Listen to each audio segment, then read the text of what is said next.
ma tahay ruux og saddex shay oo u baahan yahay isagu balse ayaga aan u baahnayn?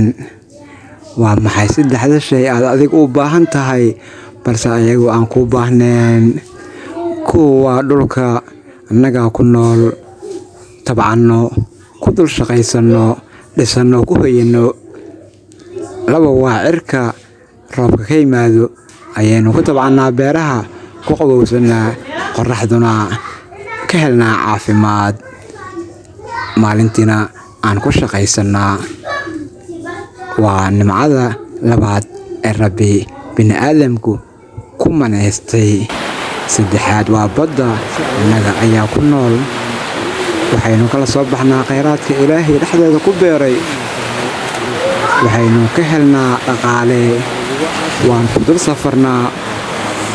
Waxaynu ka helnaa caafimaad oo waxay caafimaad u tahay waxa loo yaqaano cayuunta.